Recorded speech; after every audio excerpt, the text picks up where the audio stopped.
Bonjour chers coaster fans et chers abonnés, bienvenue sur la série Coastervix. On espère, que vous allez bien. Nous nous retrouvons pour cette troisième vidéo d'actualité sur le monde des montagnes russes. Un site web est en préparation, checkez la description, s'il est fini, le lien y sera. Surtout n'oubliez pas de vous abonner à tous nos réseaux sociaux qui se trouvent pareil dans la description et à nos chaînes YouTube, une Coasteras TV auquel que vous regardez cette vidéo actuellement et ma blog Ennui Gaming qui se trouve dans la description. En effet, dans la description, nous mettons les sources, les petites informations, etc. Au programme de ce troisième épisode, du 25 au 31 janvier 2021, nous parlerons du coaster Formula Rossa, le coaster le plus rapide du monde entier, atteignant les 240 km/h, qui se fera détrôner par le coaster le plus haut, le plus long et encore plus rapide que 240 km/h. Nous parlerons aussi de la thématisation d'un certain méga coaster de Walibi Belgium, ainsi qu'une petite actu, un petit teaser concernant Super Nintendo World, auquel on y avait déjà abouti ce sujet dans les premiers épisodes, dans les épisodes d'avant, le Dolphinarium du parc Astérix contraint à fermer cette semaine, et l'agrandissement d'Energylandia, excusez-moi. Comme dit au sommaire de ce Coastervix, nous allons parler d'un record du monde incroyable, d'une attraction à vous couper le souffle, sans exagérer. Avant tout, mettons-nous dans le contexte du coaster, sa situation géographique, etc. Comme l'a dit Raph, cette attraction va bien évidemment vous émerveiller, vous coaster fans, et peut-être vous faire peur au niveau des statistiques. Déjà, ce coaster se situera à Six Flags Qiddiya, qui ouvrira en Arabie Saoudite. Encore du Six Flags ? Cela ne m'étonne même pas. Oui, Raph. Et encore, ce parc n'a pas été ouvert au public. La date d'ouverture du parc est prévue en 2023. Ce parc s'étendra sur 32 hectares et aura 28 attractions qui seront réparties sur 6 zones. The City of Thrills, Discovery Springs, Team Town, Twilight Gardens, Valley of Fortune and Grand Exposition. On va s'intéresser en effet à The City of Thrills, car c'est dans cette zone qui incarnera la vision de 2030 en Arabie Saoudite que The Falcon Flies ouvrira, et il s'agit bien du grand coaster qui détrônera des records du monde. Ce coaster, conçu par Intamin, nous proposera un parcours de 4 km et sa hauteur maximale sera de 160 mètres. On y trouvera 3 accélérations LSM et la vitesse époustouflante de 250 km/h, ce qui est incroyable. Certes, c'est incroyable, mais ça ne s'arrêtera pas. Six Flags Qiddiya qui aura notamment la plus haute tour de chute libre du monde, qui est Sirocco Tower. Oh oui, le groupe Six Flags nous impressionne encore et toujours. Vous trouverez la vidéo du coaster étant une simulation, je tiens à préciser, dans la description. Les chantiers débuteront bientôt si tout se passe bien.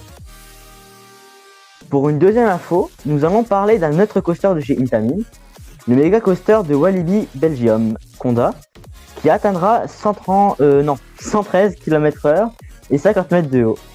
Le coaster en lui-même a déjà été dévoilé avant la création du Coastervix avec des tests, de nombreuses photos et vidéos du train, et d'autres parties du layout. Pour les non-connaisseurs, le layout est un parcours qu'enchaîne un coaster. On va parler aujourd'hui de la zone de cette attraction Conda qui a été enfin révélée. Il s'agira d'un monde africain, l'histoire d'une créature nommée Conda, le nom de l'attraction, qui effraie les anciennes tribus indigènes.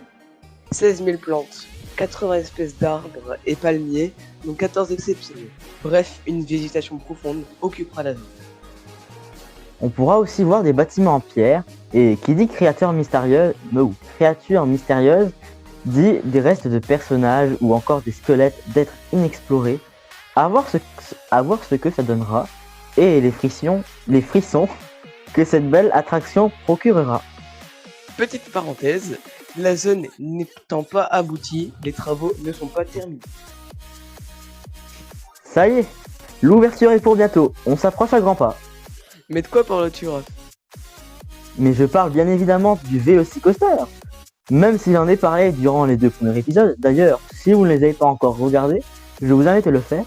Je vous reparle de ce grand coaster d'Orlando, car en effet, des tests avec des humains ont été réalisés. Ah, je comprends mieux alors pourquoi on se rapproche petit à petit. Les photos proviennent du Facebook de Orlando Informer. Petite quatrième actualité, Un train thématisé à l'honneur de Mario, ses ennemis et ses amis bien sûr, est entré en service le 27 janvier 2021 à Osaka, sur la ligne la plus fréquentée de la ville, qui dessert directement la gare Universal City, qui contient le Super Nintendo World. On ne sait pas encore la date d'ouverture, mais le fait que ce train soit entré en service est comme un teaser de l'ouverture qui se verra prochainement.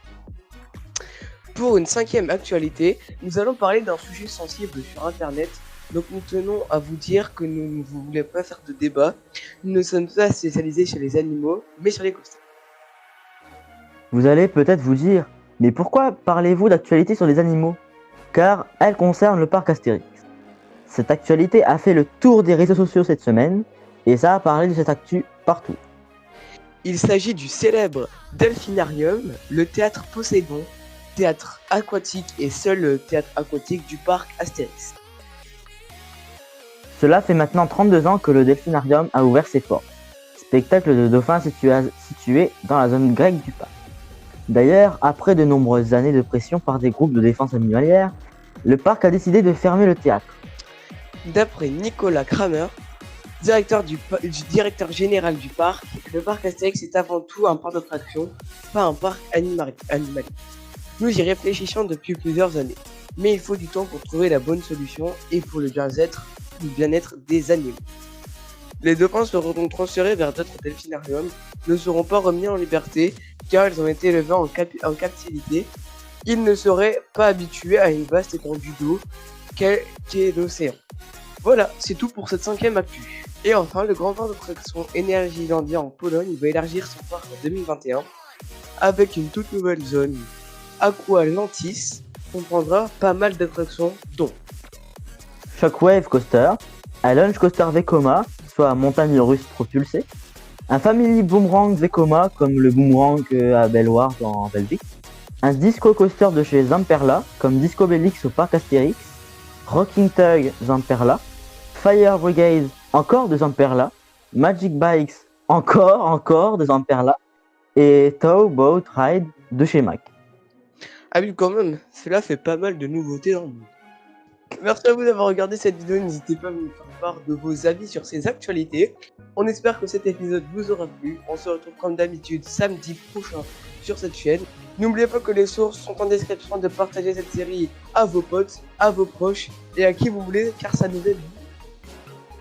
Sur ce, un bon week-end, une bonne semaine et on se retrouve très vite sur Coastera TV.